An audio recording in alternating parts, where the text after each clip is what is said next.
messy, confusing, and suspicious.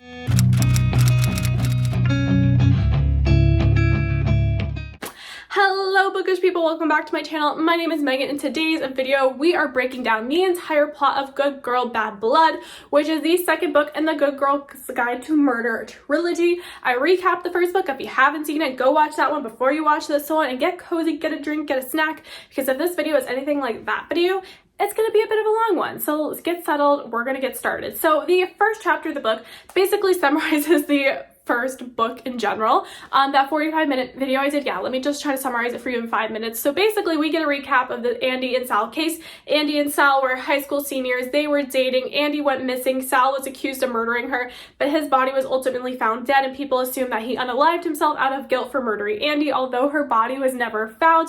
And Pip is on the case. She is going to investigate. She teams up with Sal's brother Ravi, and through the investigation they learn that Andy was having an affair with one of the teachers at the school, Elliot Ward, who is her best friend Kara's father and also a teacher. He was having an affair with Andy, and he wanted to break it off. She got mad. She went to his house and she was just causing a ruckus. She was throwing things. She ruined one of his dead wife's paintings. He got mad. He shoved her.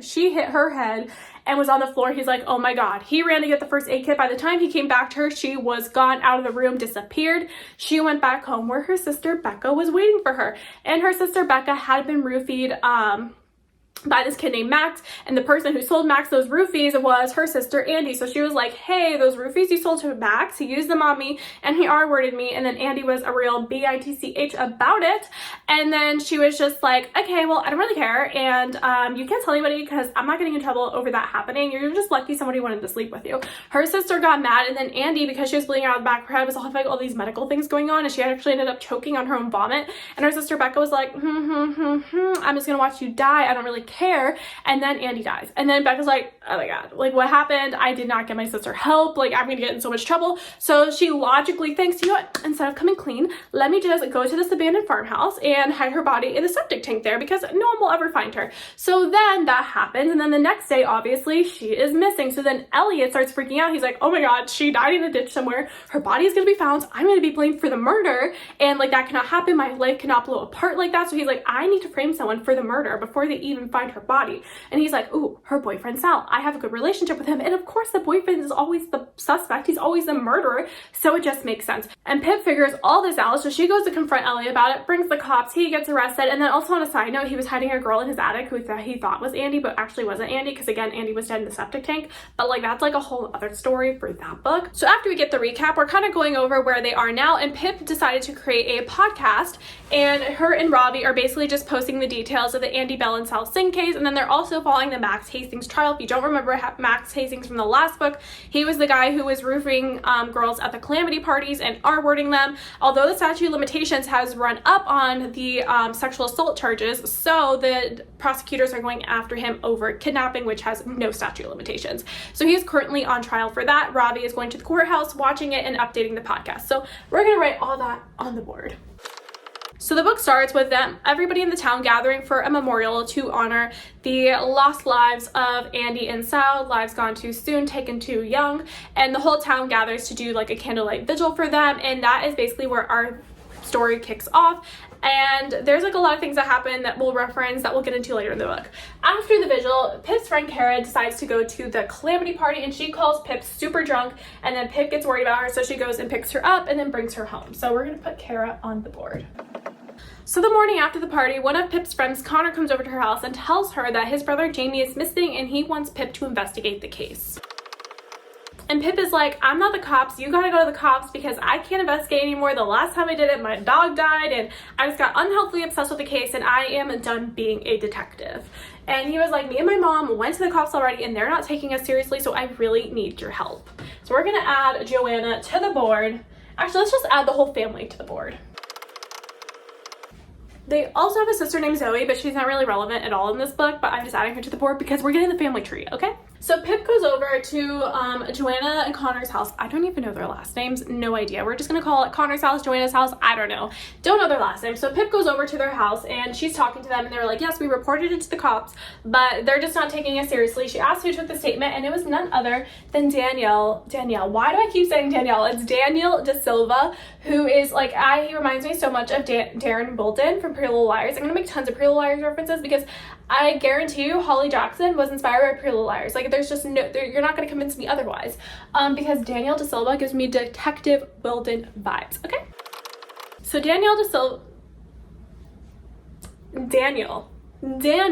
it is Daniel, not Danielle. Daniel De Silva took the initial statement and Pip goes to Detective Hawkins and she's like, hey, like, he's missing, can you please investigate it? Jamie's a close friend of mine. And he's like, I'm sorry, I just don't have the resources to do it. There's higher priority cases. So Pip is like, okay, you know what, fine, it's up to me to solve the case. So Pip has her interview with Joanna and she just tells her what's been going on in Jamie's life recently, that he's been going through a hard time. He dropped out of college and he can't hold a steady job, but recently he has been working at a real estate agency that is actually the same real estate agency that Pip's mom works for. So we're gonna add it to the board. I don't know her name. I totally forgot her name. So she's just on the board as Pip's mom. Then she talks about his friend circle. She says he doesn't really have a lot of friends that she knows of. The only friend in town that she knows that he has is Nat De Silva, Daniel's sister. Joanna says she suspects that Jamie actually had a crush on Nat and he was really happy when he was friends with her, but then once Nat got a boyfriend, Jamie became really sad and then he was just kind of having mood swings because then he was getting happy again. And then she said he just really wasn't acting like himself in general. He was oversleeping, he was staying out really late, and he was also kind of having a bad attitude towards his family, which was not normal. Then we learn what Jamie was last seen wearing, and he was last seen wearing a burgundy shirt, like a t-shirt. It had no collar. They kept calling it a collarless shirt. I'm like, isn't that just like a t-shirt? Like, why aren't we saying t-shirt? A pair of jeans and white Nikes. Joanna says that the night that Jamie went missing, her and her husband Arthur went out to eat with some friends at Bobby's Bar and Grill after the memorial, and their friends got drunk, so Joanna drove them home and Arthur ended up walking home. So Arthur got home around 11:15 p.m. and then Joanna got home around 12:30 a.m. And we're just gonna write a timeline here because first Pip thinks she's the last person to have seen Jamie at 8:10 p.m. Then we have the time that Arthur got home, which is 11:15 p.m. And then we have the time that Connor got home. Joanna said Connor got home at 12:15 p.m. or a.m. And she herself, Joanna, got home around 12:30 a.m. and she knows that because she texted Jamie as soon as she got home, which was at 12:36 a.m. and he did not only never respond to her, but the text was never delivered to his phone, meaning his phone was either turned off or destroyed.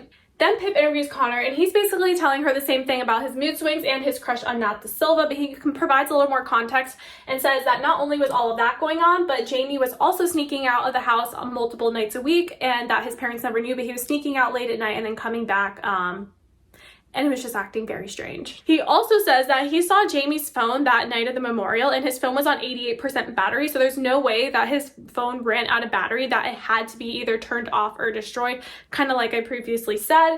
And then also he says that at 5:30 in the afternoon or 5:30 at night, he overheard his dad and Jamie having a huge argument. So Pip asks them if she can search Jamie's room. She goes through his trash and she finds a piece of paper that says Hillary F. Weissman left 11.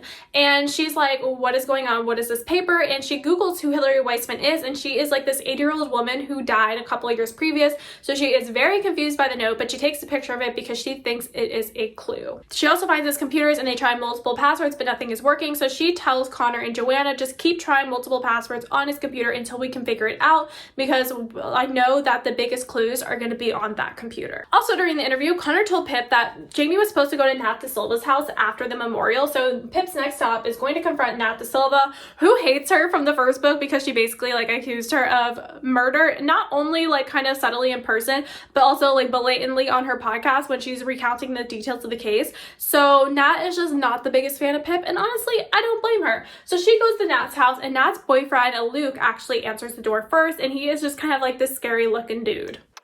Nat basically tells Pip, Nat's really skeptical of Pip, and she does tell her something. She said that Jamie was standing with them in the crowd and then he spotted someone across the way and he just went and walked over to them and she hadn't seen him since. That he did have plans to come to her house after, but he just never showed up. And that's basically all she tells her about it, because then she ends up kicking her out of her house. But before that, Nat also said she wasn't the one having late night phone calls and texts with Pip.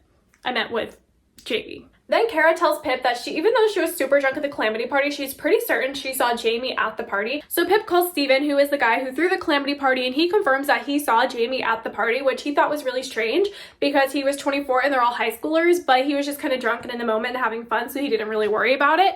And then Pip interviews a guy named George Thorne, who is one of their classmates who was also at the calamity party and who had seen Jamie at the party, and tells her that Jamie was just standing in the living room, looks like he was watching someone, and then later in the night he saw Jamie outside pacing up and down the sidewalk in front of the house on the phone with somebody, and this phone call was really suspicious. He was saying things like, I can't do that, I know I said anything but, I could call the police, and then he also said, I don't think I could do it, and he said something about a child, and Pip is like, I don't know what all of this means, but it's very suspicious and it's raising alarm bells. George tells Pip that he saw Jamie leaving the house around 10:32 p.m. and he was headed towards Main Street, so we're gonna add that to the board. So next, Pip decides to interview her mom because she was, they both worked at the same place, and she was like, and Pip's mom was kind of resistant at first because she doesn't even want Pip doing this, so she doesn't want to be a part of it, and she's also like, I don't know why you're interviewing me because we fired Jamie 2.5 weeks ago, which is a total surprise to Pip because Joanna and Connor, Arthur, his whole family still thinks he's working at Pip's mom's work, but he's not.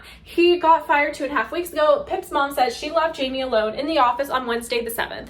And when she came back to the office, he was going through Pip's mom's drawer and trying to steal the company credit card. And when she confronted him, he's like, it's a life or death situation and I just need the money. And she's like, I'm sorry, but I have to fire you. And that was the end of it. And then for the next 2 weeks, he was pretending to go to work to his family, even though he was not going there. So where was he going? So Pip goes to talk to Joanna and Connor to tell them what's going on, and she's sitting at the table and facing the kitchen, and she's noticing that one of the knives from their knife block is missing, and she asked them about it. She said, hey, why is that knife missing? And they were like, I don't know. They searched the whole house, they cannot find it anywhere, and then they conclude that the knife went missing about 4 days ago, the same timeline that Jamie went missing. So Pip is announcing all of these things to her podcast, so she is receiving several tips, and a lot of the people at the calamity party are sending Pip their Snapchat videos and all their pictures from the event so they can kind of watch Jamie's steps, and they realize that Jamie is watching one of their fellow classmates named Stella Chapman. So Pip goes and she decides that she's going to interview Stella, and Stella says, yeah, it was really weird. I mean, I kind of sensed him watching me, and then when I walked, he tapped me on the shoulder and he said, hey, Layla, it's you. And she was like, who's Layla? And he was like, come on, Layla. Like, I know who you, like, it's me. You're Layla. And she's like, I am not Layla. I have no idea what's going on. And through all of that conversation, they conclude that Jamie was being catfished by a girl named Layla, and they were using Stella's photos. Next, Pip is going through her podcast emails, and she gets a tip from a guy named Harry who says that he saw Jamie walking down Weevil Road at 11:45 p.m. So Pip goes to interview Harry, Soph, Lucy, and Mike, the friend group who says they saw him, and Harry and Soph said that they saw him wearing a burgundy t-shirt, but Mike and Lucy have conflicting information. They think that they saw him wearing a hoodie. So that's not really relevant right now, but it does come into play later. So Pip does some digging and she finds the account of Layla, and she's stalking her Instagram, and she sees that one of her Instagram photos was liked by Adam Clark, who is Pip's new history teacher that took the place of Elliot Ward. So we're gonna add him to the board. Pip thinks we need to talk to Layla, but she's like, we can't use any of our socials because she's gonna know what's going on. So we need to have a completely like anonymous Instagram. And then Connor comes forward and says that he's into photography and he has this anonymous photography account that has amassed a good amount of followers, has been posting pictures for months, years, and that nobody in the town is following him, so Layla would not find it suspicious.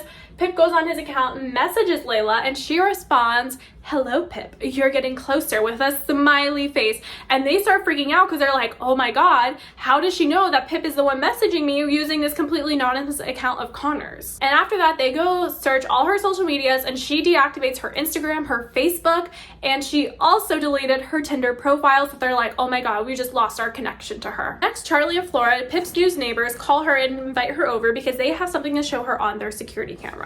What they found on the security footage is a couple nights before Jamie went missing, they found video footage of Jamie breaking into their house via an open window, going in and stealing Flora's watch, which they thought was really strange because the watch had no monetary value to it. It just had sentimental value to them.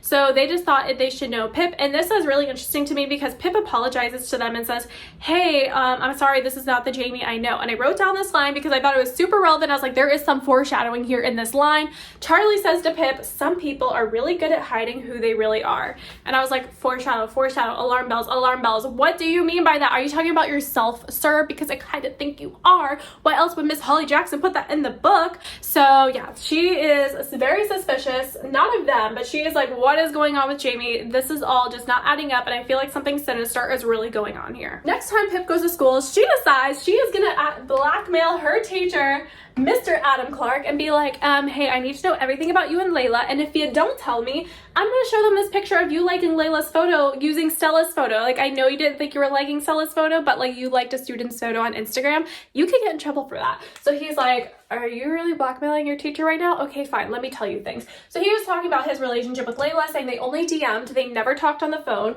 and that Layla was very inquisitive about who he was, what his life, and when he would ask her questions, she would never really reciprocate the openness that he was giving to her.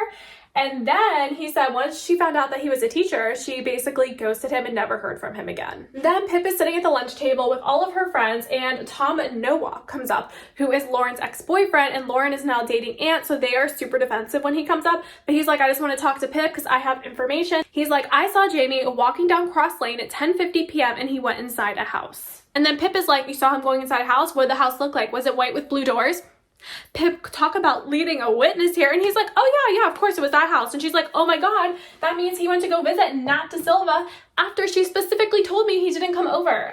So she, again, is drawing to conclusions, and now she's like, I gotta go talk to Nat again. But before she confronts Nat for a second time, she gets a tip from Reddit saying, go to Hillary Weissman's grave. If she's dead, maybe the note is in reference to her gravesite. So she goes to the grave and she finds a note from her kids saying, we love you, love Harry, Mary, and Joe. Stanley Forbes also happens to be at the gravesite, and she's like, hey, do you know like who this person is? And he was like, oh yeah, Harry Scythe. He's the one who works at the bookstore, and Mary is Mary Scythe. She's the girl that works with me. And then Pip is like, wait, so the guy who gave me the tip about Jamie is Hillary's son. So like, Jamie had a note that said Hillary's name on it. She goes to Hillary's gravesite and finds out that Harry is the son of Hillary, and Harry gave her a tip about when the night Jamie went missing. Messy, confusing, and suspicious. And we're gonna write Stanley on the board. So Pip goes to Joanna and Connor's house to catch them up, and this is where we talk about the t-shirt and the hoodie, the conflicting witnesses. So they conclude the people who said they saw him wearing the t-shirt saw him walking from the front of Weevil Road, like walking towards them. And then the two friends that said they saw him wearing a hoodie saw him from the back side. So they saw him wearing a hoodie. And so they were thinking, okay, the hoodie must have been unzipped. That's why I saw the t-shirt. And then the people in the back just saw the hoodie.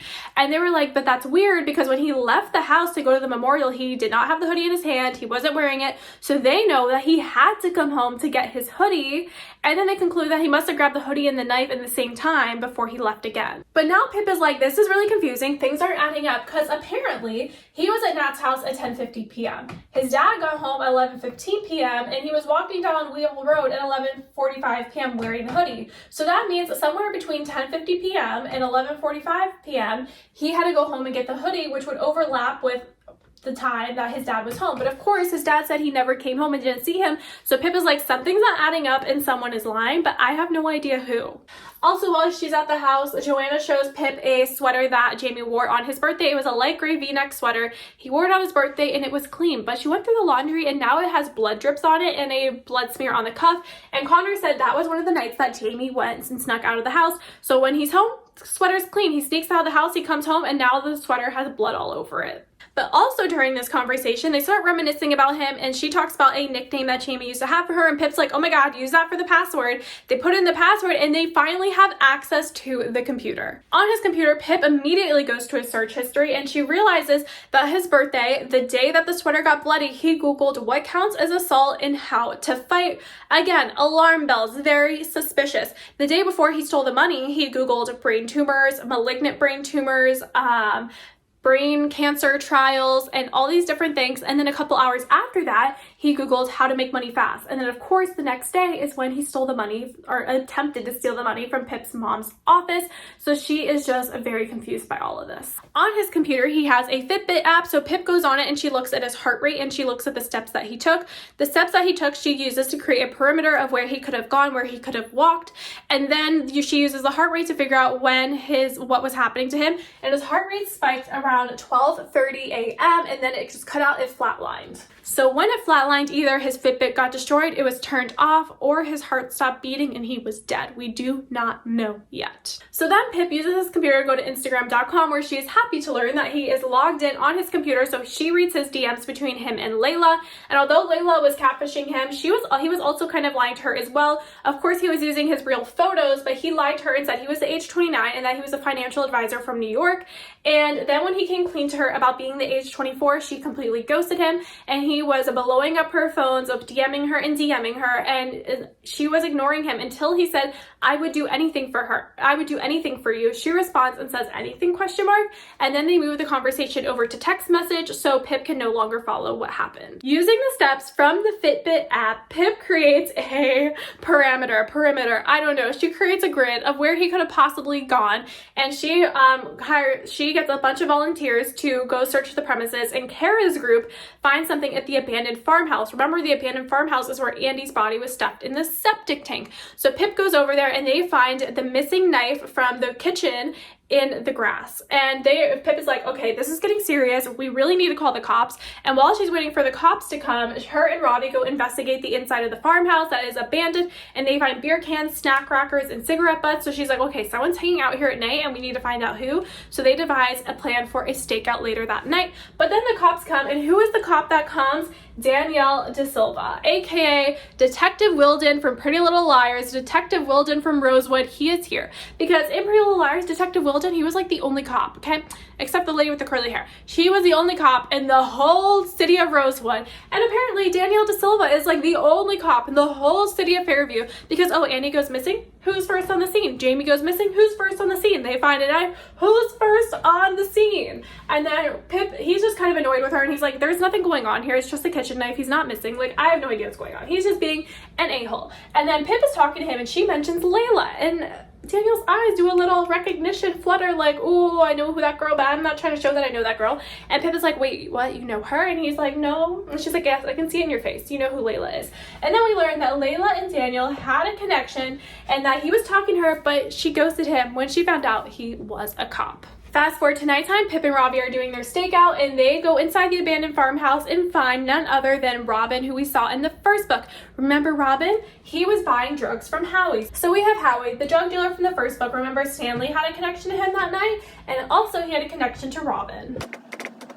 So Pip confronts Robin. He has a bunch of drugs there, and he basically says, okay, yes, I am going to the city, picking up drugs and dropping them off to someone here in town, but you have to leave because he's on his way here. He does not want to see you. He's not happy with you after you got Howie thrown in jail. And then she's like, I'm not leaving. They're staying. And then the guy ends up coming. The anonymous person ends up coming, and he sees Pip. He gets spooked. He doesn't even get out of his car. He just takes off. Pip is like, Ravi, let's go. And they go on this high-speed car chase through the city, and they just get wild and crazy. They spin out, but they realize who the car belongs to, and the car belongs to none other than Luke Eaton. Not De Silva's boyfriend is the person that Robin is giving the drugs to. The next morning, Pip wakes up and a 26-year-old male body was found dead in the city, and Pip goes to Connor's house because they're freaking out, assuming it is Jamie. And this is when she sees Arthur on the phone with the police trying to confirm if the body belongs to Jamie or not, and she just sees the fear in his eyes of potentially losing his child, and she's like, okay, like, this is not suspicious. Like, I don't think he has anything to do with it because he seems genuinely freaked out and sad. The police confirm it is not Jamie's body, and Arthur feels this wave of relief, and he's finally taking this seriously, and he's like, okay, like, I know I thought that this was Jamie just blowing off steam and leaving, but now I think something is seriously wrong, and I want to help you, Pip, so here, let's do an interview. During the interview, Arthur admits to arguing with Jamie earlier that night, but he also says that April the 7th, which is the day before he tried to steal the money, that Jamie went to his father and asked him for $900. Also, I didn't mention this before, but when Robin was talking to Pip, he was like, my boss, Luke Eaton, is mad because someone skipped out on him for $900, meaning Luke, like, gave someone $900, they're supposed to pay him back, and they didn't. They disappeared. So then Pip takes all this information and concludes that Luke let Jamie borrow $900, and Jamie never paid it back. When he got home at 11:20 p.m., he sat in the living room. So there was no possible way for Jamie to come home after 11:20 p.m. without him seeing him, without Arthur seeing Jamie. Yeah.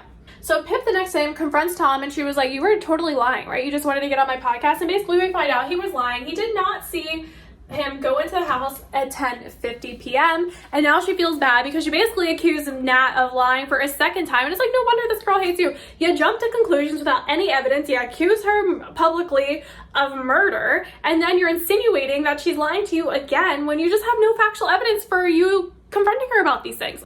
So while Pip is feeling down about getting played by Tom lying to her, an article comes out based on the internet saying that Pip is actually lying about this whole entire case, that Jamie is not actually missing, that she's just paying her friend to pretend to be missing so she has content for season 2 of her podcast, because Pip is money hungry and she wants sponsors and she just wants all this money. Although Pip doesn't even have sponsors on her podcast, so like that's a little confusing. So then everybody in the town thinks that Pip is lying. Well, not everyone in the town, but everybody at school accuses Pip of lying, and she's just feeling really down and she's in a low place right now. Then we learn the outcome of the trial, and Max Hastings was found not guilty of kidnapping on all charges, so he is free to go. And this also causes Pip a lot of emotional turmoil, and more than that, she just feels really bad for Nat, and she finds out this after she went to confront Nat again, and Nat was like totally mad at her. She's walking away from the house when she gets the news about the outcome of the trial, so she goes back to Nat's house because she didn't want her to be alone when she heard the news, because she knew it'd be really heartbreaking for her. And this is where we start to see the turn of Nat and Pip's relationship.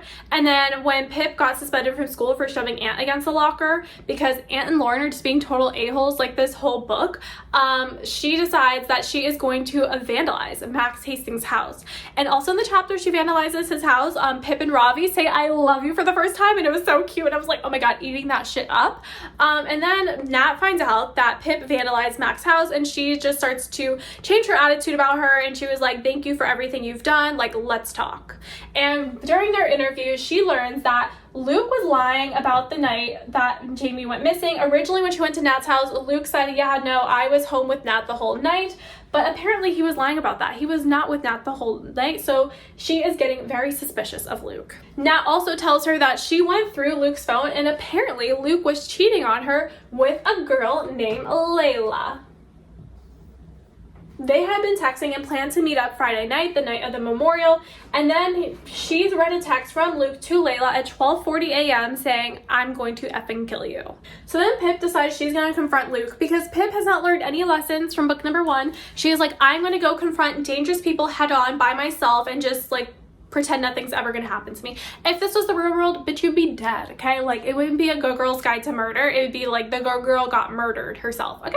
So Pip goes to talk to Luke, and he's basically like, yeah, Jamie came to me, I lent him $900, and he never paid me back. And then Pip's like, okay, but did you have any idea who Layla actually was?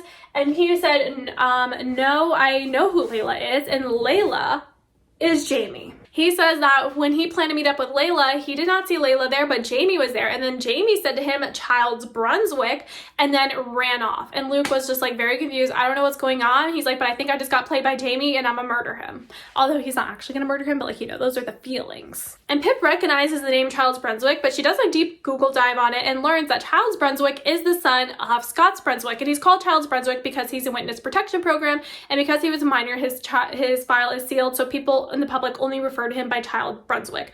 Scott Brunswick was a famous serial killer that would use his child to lure in his victims, and when he was caught, the child went to a juvenile detention, and after that he was placed in witness protection program. Because of Scott Brunswick had a lot of victims, they thought that the people would try to retaliate against his child because the child is obviously one that lured in the victims, so they put him in witness protection program. So Pip concludes that Layla is looking for Child Brunswick, and that Child Brunswick must be in Fairview, and that if they find Child Brunswick, they will find Jamie. Through their online research, it says that Child Brunswick allegedly was living in Scranton a few years prior, and earlier in the book, Charlie and Flora said they moved from Scranton, Pennsylvania, so that is just suspicious. Pip is reading more Reddit forums, and she realizes the reason Layla thinks that Childs Brunswick is in Fairview is because someone posted online that Childs Brunswick is living in Fairview, and he said his source was a person who was friends with Childs Brunswick who is currently in prison. So then Pip concludes that Howie was the source from the prison